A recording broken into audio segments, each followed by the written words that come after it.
Welcome to this episode of the Totally Legit podcast. In this episode, I talk with Refined Claymore a second time. We talk about blood, and if you want blood, you got it in this episode.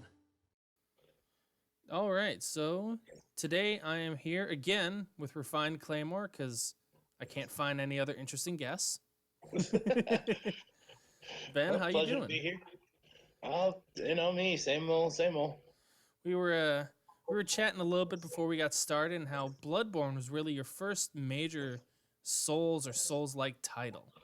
And definitely. I thought that'd be a good thing to talk about. You know, a lot of people say, "Oh, Bloodborne's great," but they don't really talk about it much, which is a shame because it's really a fantastic game. I mean, the music alone should have earned it a few awards, you know? Yeah. Like, I mean, it's the only FromSoft Souls game I can think of where there's an actual musical theme. You know, the that was actually Dark Souls. Yeah, right. But it's more thematic than the other games. You know, Dark Souls, it's swords and shields and magic and the gods are actually assholes. And while that's all fine and dandy, Bloodborne has this unique character to it that you don't see from FromSoft elsewhere. You know, I feel like they tried to replicate it with Sekiro, but you can't replicate Bloodborne as much as you try. Yeah, and it's like, you know, I read the article where Miyazaki said it was his favorite game to work on, and you could tell that in the game itself. You could see the love and the soul that they put into the game. Yeah, I mean, it's not exactly a long game, but there's so much in it. I mean, you'll go down one area and find out, oh, there's a completely optional side area that I didn't know about, and suddenly I'm fighting, what's one of the optional bosses I can't even think of? Ebrietis, because she's optional, isn't she? Yes. Yeah. Right after the Celestial Emissary, right? Yeah, and it's just, you know, Celestial Emissary, if I remember correctly, is also optional. I don't think I fought him on my first playthrough. Yeah, no. And same with, how'd you say it? Ebrietis? I've always said Ebritis. Ebrietis? I don't know. It's like ordering Italian. You just kind of guess. I think the word is Italian, actually. Oh, shows what I know. But yeah, it's really, you know, one of those areas that if you didn't know, like if you didn't look it up or somebody told you, you'd almost have to be completely lucky to find it because you have to smash through that window to get to her.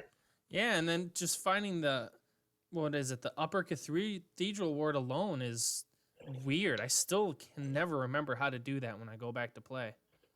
Yeah. It's like, well, I remember there's something over this way. Let's just let's see what we come across.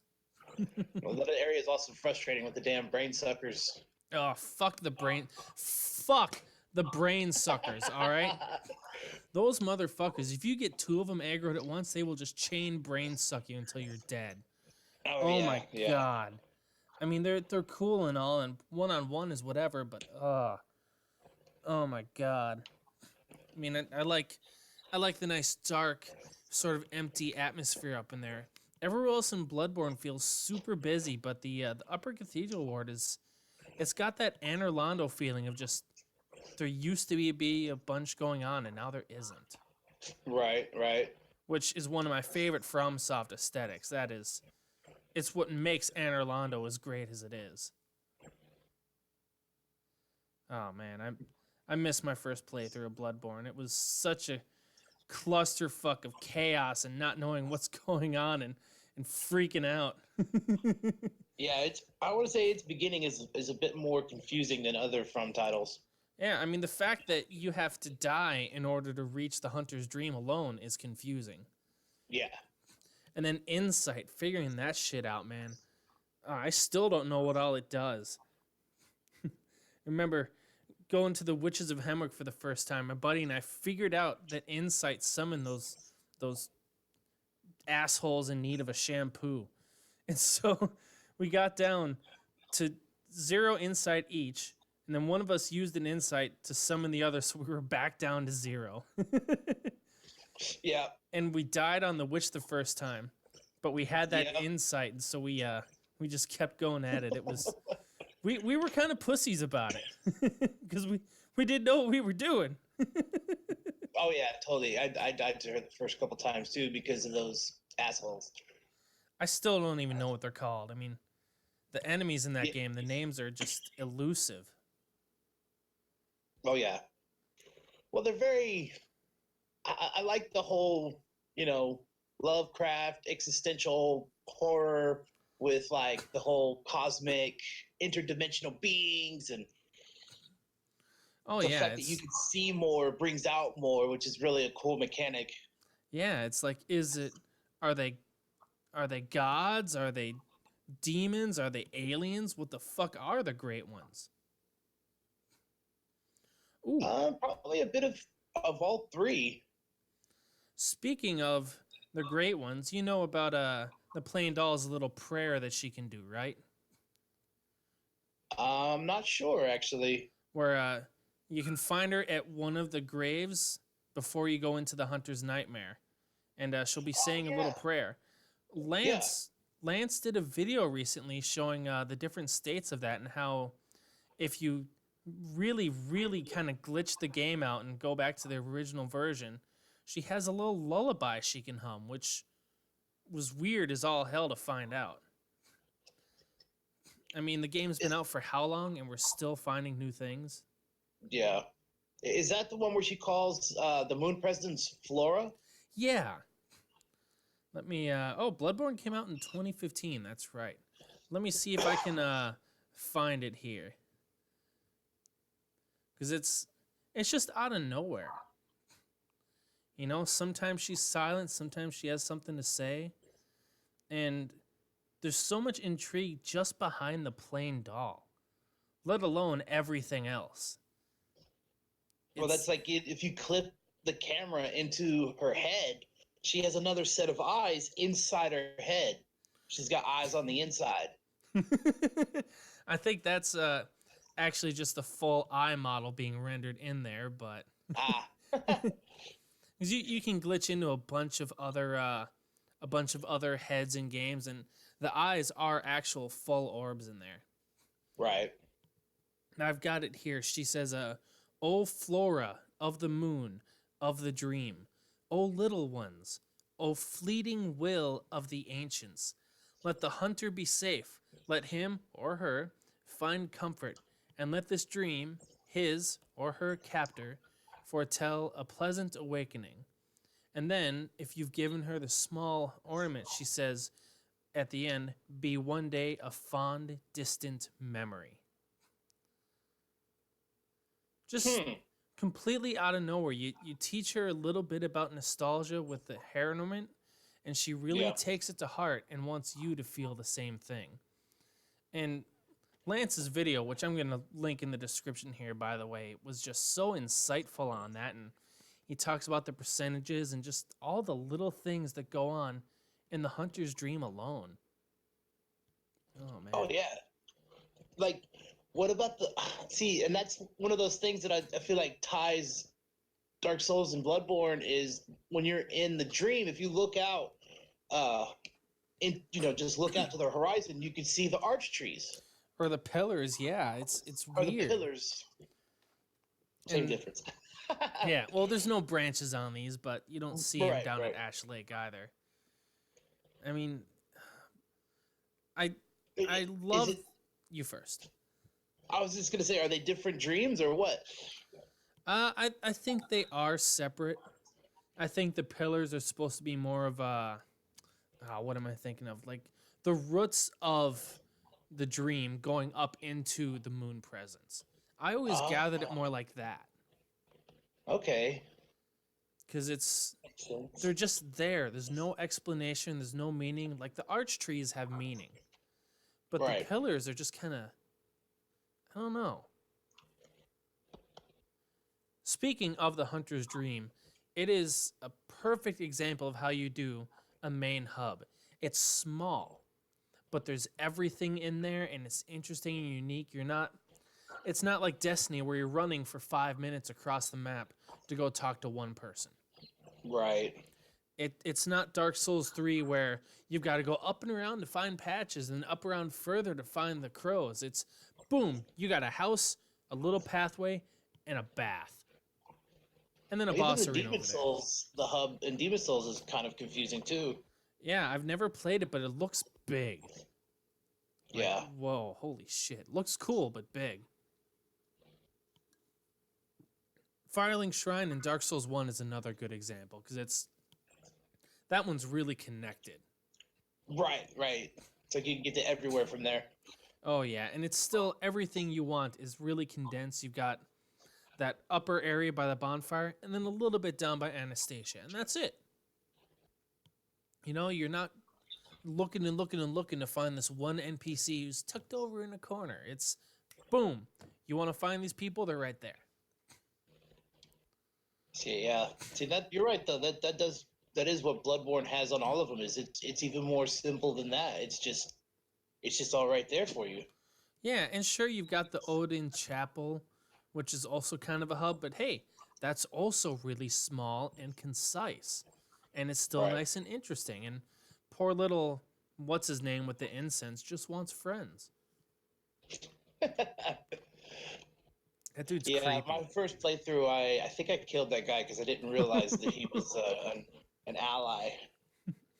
Buddy of mine on I don't remember if it was his first playthrough or subsequent, but he attacked Eileen the Crow on sight. Yeah. Oh, he did not have a good time. She's a tough one to save though when she starts fighting Henrik. Yeah. Like, It's you got to be really lucky. I think it was New Game Plus, and I used the Blades of Mercy to keep my my hit radius really, really short. yeah. Because if you go in there with Ludwig's Holy Blade or the Kirk Hammer, you're gonna stub her toe and she's gonna cut your guts out. You know. Yeah. Yep. And that's usually the weapons I'm running through with is either one of those. Yeah, at least Or with the Holy Moon Knight blade. yeah, at least with the Kirk Hammer, you can go into the short sword mode. True. Speaking of Eileen, there's another great thing about Bloodborne is the character quests are so deep and intricate. Like Eileen, you just come across her out of nowhere and she's covered in blood and there's an asshole up the stairs who I never actually beat. Or did I? Yeah? I might have actually beaten him once. The Bloody Crow? Yeah, fuck that guy. Took me Yeah, he's... I think I beat him, but it took me days. Harder than any boss in the game right there. Oh, yeah, for sure, because he's so preemptive and quick. And his bullets, my god, everyone else's bullets do so much damage. Oh, it's just brutal, man. Yeah, he's a boss that I'm glad you didn't need to defeat for the platinum. Yeah. Man, there's so many fake outs in that game too. Like, what is it? Lawrence is the fire cleric beast in the DLC. I approached that so carefully because I had a summon with me, and he couldn't go in. So I'm like, oh god, this is gonna attack me. This is gonna attack me. My summon can't get in here. What's going on? And then nothing. And you just walk away. Yeah. Well, you're talking about the boss fight against Lawrence, right? Yeah, Lawrence, he's the cleric beast that's on fire in the DLC, right? Yeah. I actually defeated him. I mean, I'm not trying to brag like most people do, but yeah, I beat that guy the go. But I was also at like level 200, and I was using Arcane. Oh yeah, you tore him like 13 new assholes. Yeah, just throwing shit at him from a distance. Yeah, I think Bloodborne really does give you some of the best opportunities to cheese a boss fight with ranged stuff. Because what little ranged stuff there is hits like a truck, excluding the guns. Yeah, right. The guns, they're like pea shooters compared to I can't remember the one that shoots the eye. It shoots the eye. Yeah, I can't remember the name of all the arcanes. I'm thinking of the auger, which gives you the hentai tentacle hand. That fucking cool, but Mikolash. It's the one you get from the guy outside of the fishing helmet. The one I don't remember. Oh, is that the No, I'm thinking the cauliflower head. Yeah. The eye. I'm gonna have to go back and look at that because I don't remember. Hang on, let me look it up real quick. Yeah. Just because it's bothering me. I know there's so much stuff in that game. I lose track of it all. I still don't really remember how to get to the Witch of Hemwick's area, which the name I can't remember. Yeah. I just stumble across and it's like, great, I'm here. Let's get the Black Sky Eye. That's the one. the Black Sorry. Sky Eye.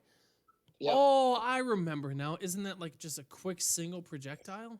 Yep. Okay. I never really used the magics much in that. Late game, like if you're on like New Game Plus or New Game Plus 2, man, like those arcane spells really kick ass. I found Bloodborne's New Game Plus was a really smooth transition. Yeah, there wasn't much of a difficulty increase until the DLC, at least. Yeah, and enemies obviously hit harder. I mean, it's not like the Surge where the first enemy you see does 200% of your health in a single hit. Right.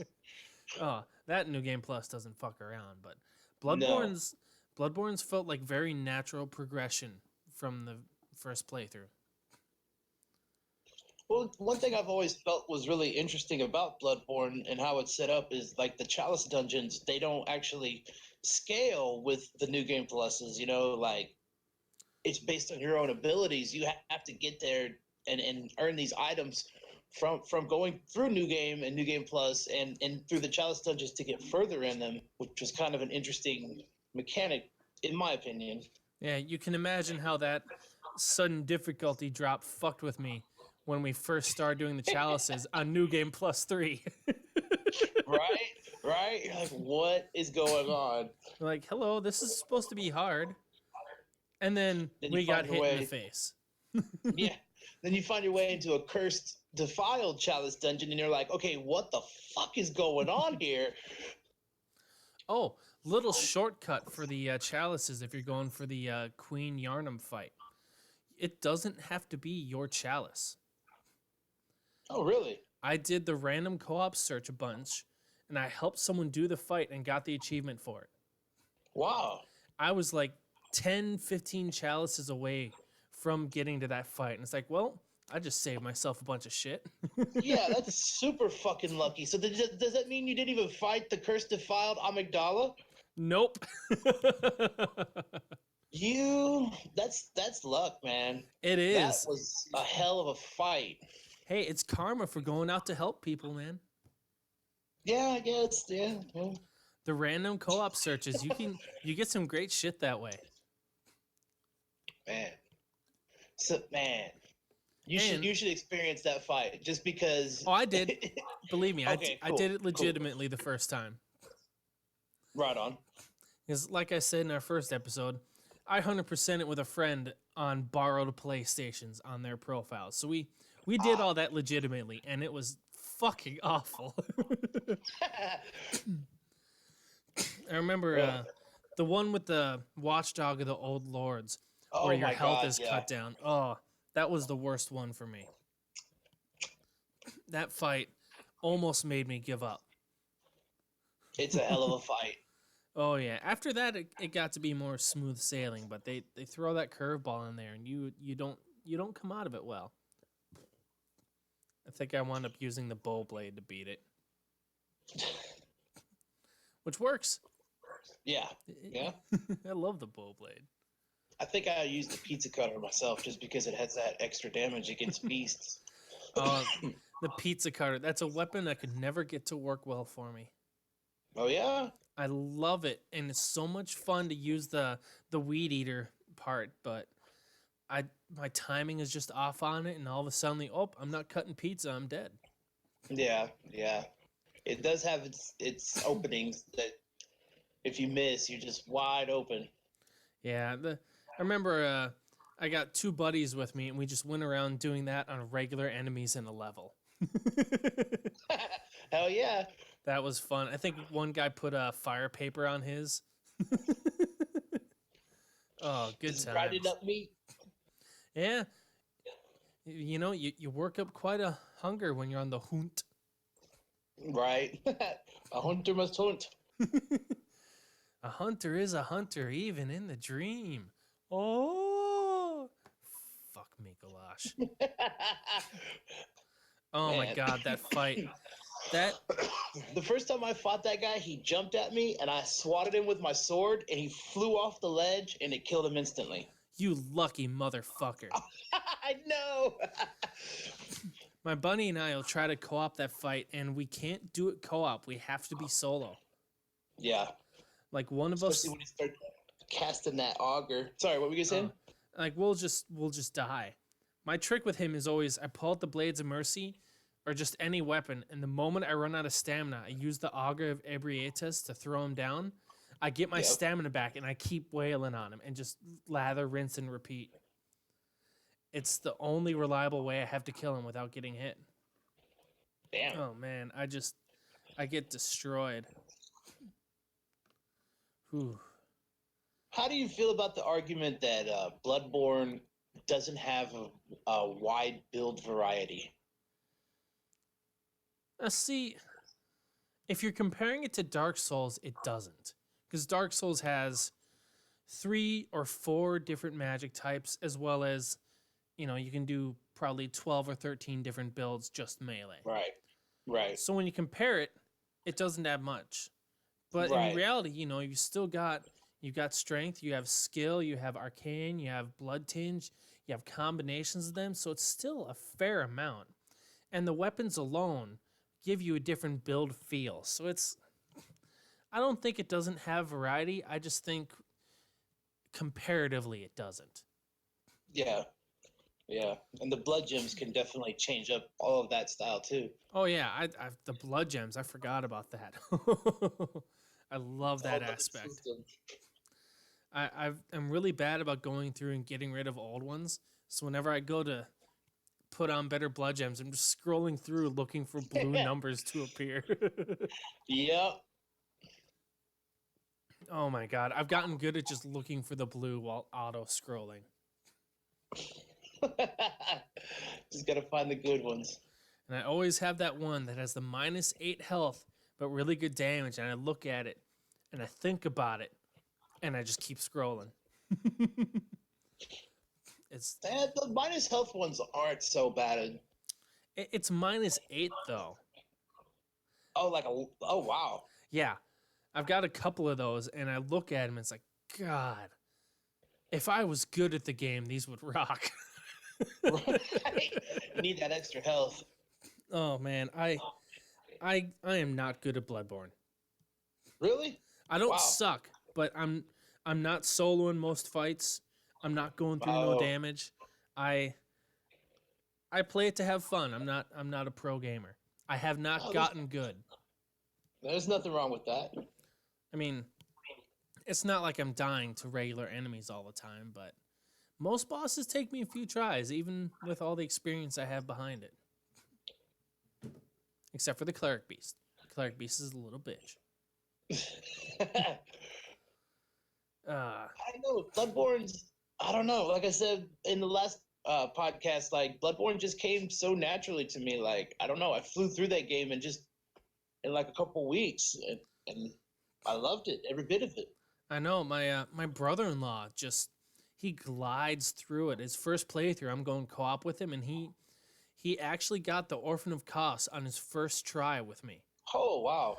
Yeah, I remember hyping it up like, dude, this is probably gonna take us a dozen or so tries. Boom, gone. I'm like, dude, what do we do now? Right? Damn. Well, that was anticlimactic. Yeah, that's one of my hardest fights. And he went in there with the Blades of Mercy and just destroyed it. And I sat there dumbfounded. A really popular weapon for everybody is that Blades of Mercy. Oh, it's just so fucking fast. Like I'm more of a Holy Moonsword kind of guy, because me too. Who doesn't love Holy Moonlight? But he had the crow garb and everything. He's like, oh, I like Eileen. Fwing.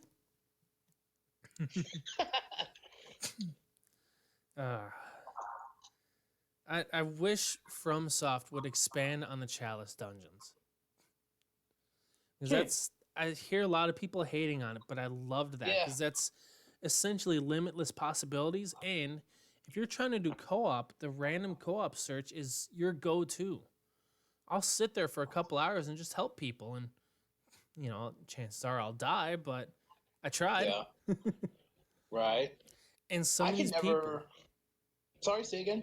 Some of these people are just so happy to see you when you do that. Yeah, I can imagine because I've been sitting there ringing my bell and I just don't have any fucking help, and finally somebody just appears and I'm just like, thank you. They're that one savior you needed. Yeah. Oh man, it's so much fun to be able to help people like that. I think the game's funner too when you've got more people running around. Bloodborne really does encourage that co-op more than the other games. I mean, that's the only way you get invaded for the most part. Yeah. There's the exceptions That's here true. and there. And it's, you hear that bell with your buddy and you're like, oh shit, Eddie, we got to get over there and kill that bitch before she summons someone. Yeah. And it becomes this, what's normally a slow and calculated crawl through the level with a buddy, it becomes a mad dash to find that bell ringer before it's too late. Yeah. Because even now, you might find that one twinked out build who's going to make sure that you have eyes on the inside of your brain. Uh-huh. That is one thing I hated about getting to the, what is it? The Nightmare Frontier? There you go, Nightmare Frontier. It's like right as soon as you get into the Nightmare Frontier, you should just expect to be invaded. I remember I got there and I had to beg for my life gesture. And someone invaded. And I did that when they walked up and they just silencing blanked out. Huh. And I was like, thank you. Wow. You found the nicest invader in the whole of Bloodborne. I didn't even think to message them, but I was just in shock. And I hit the lantern and went back to the dream and took a couple minutes to compose myself. Like, what just happened? It scared the shit out of me.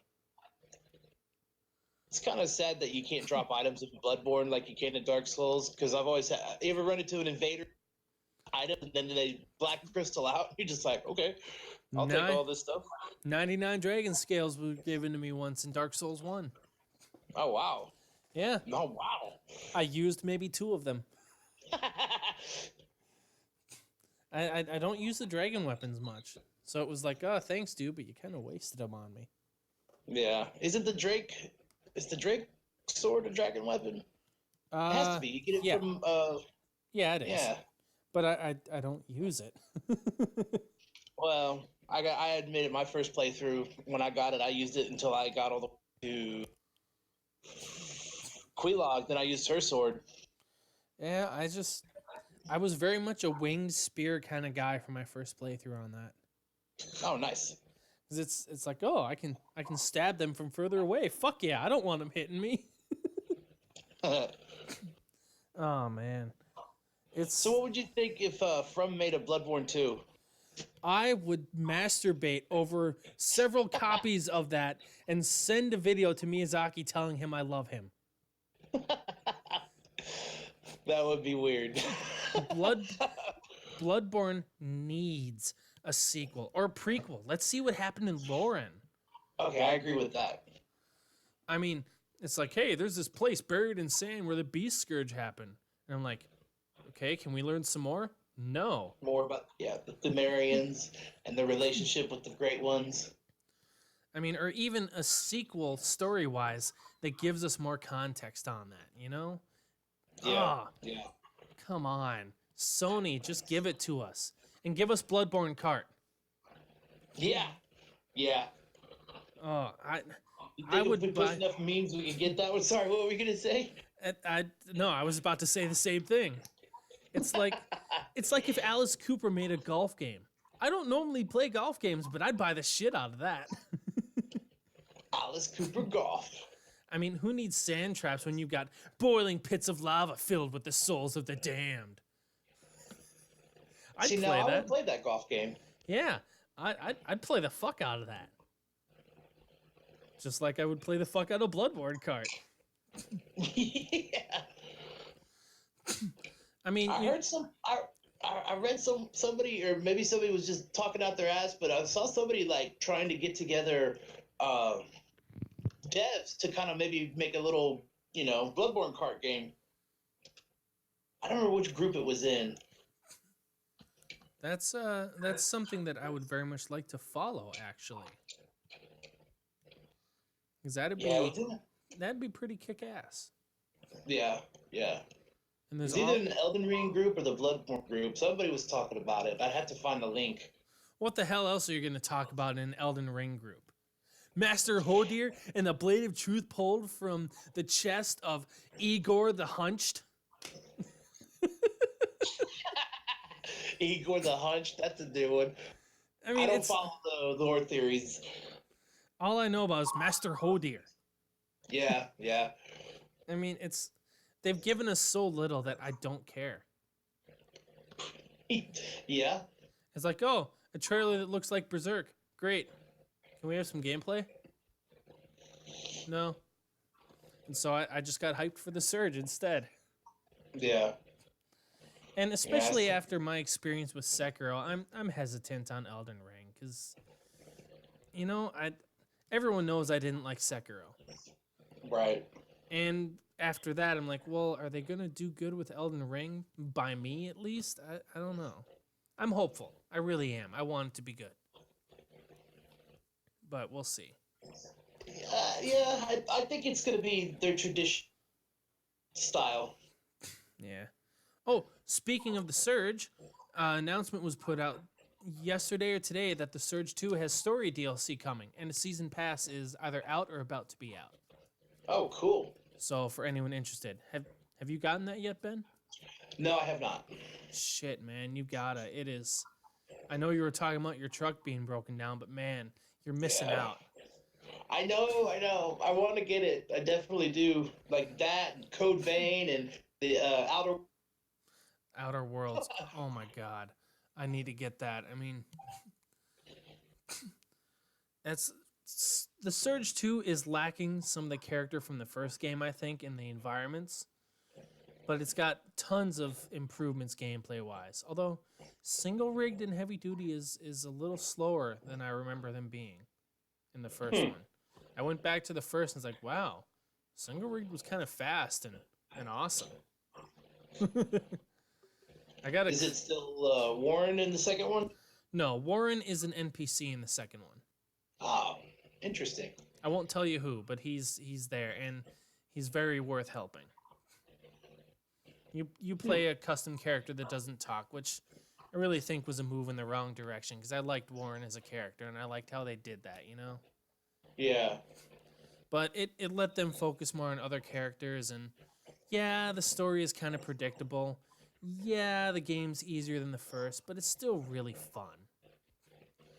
I mean, I've got a clip I'm gonna upload probably today or tomorrow where I absolutely face fuck an human boss.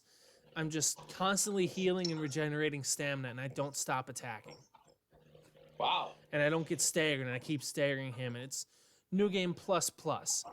And I am just a dope with single rigged, and it's like, hey, whatever. His two buddies on the side hitting me don't do shit. I don't have an optimized build, but I just kind of face fucked that boss. I won't spoil it for you. Okay. But Are they still all mech bosses like in the? No. There's some human bosses. There's some nanite bosses. There's some robot bosses. It doesn't have that industrial feel, which I really miss. Oh, that sucks. Yeah, but they went another route for it, and now it's got more of a survival, bit of not quite horror, but fucked upness going on, which is a wonderful change of pace from the first. I would have been disappointed if they kept it industrial for the second. Well, I could see how the first one ended, how that could definitely... Yeah, I mean, you know how the first one ended. Rocket goes up with nanites. And I think the ending where you weaken them is the canon one. Because that rocket hits the plane that you're in on the way to Jericho City for the Surge 2, your character. Yeah. And that's all I'll tell you about the story because you find that out pretty quickly. But it's a really interestingly told story, if rather bland story itself. You like the characters, but you know exactly what they're going to do. That's unfortunate. Yeah, but they're well done, and you can still enjoy talking to them. But it's like, I know you're gonna die later. I just know. I know you're evil. You may be talking to me right now, but I know in about 20 minutes you're probably gonna try to stab me or cave my head in or something. But it's still interesting. And it's this uncanny valley, I guess you could call it. Oh, yeah? Where it's like the same horror movie you've seen 20 times, except they've got the best actors around in it. But we got way off topic there. We were talking about Bloodborne originally. I think we're just about out of time here. Is there anything you want to put out in the world for these people? I don't know if anybody saw Neo 2's got a beta going on. You can submit your customized character, and they're going to choose 6 winners, 3 men, 3 women, to use as their presets. Whoa! And you can win a chance to be in the credits. Your name mentioned in the credits. I did not know about this. I need to go do that immediately. Hell yeah! I think the beta starts like the first I want maybe the second, or it's like the first Tuesday of next month. Yeah, once we're done here, I'm gonna look that up. Hell yeah! But thank you for joining me on thanks for having me. Whatever number episode this is. I don't know. I'll have that in later. Right on. But thanks for listening, and we'll see you guys next time. Bye.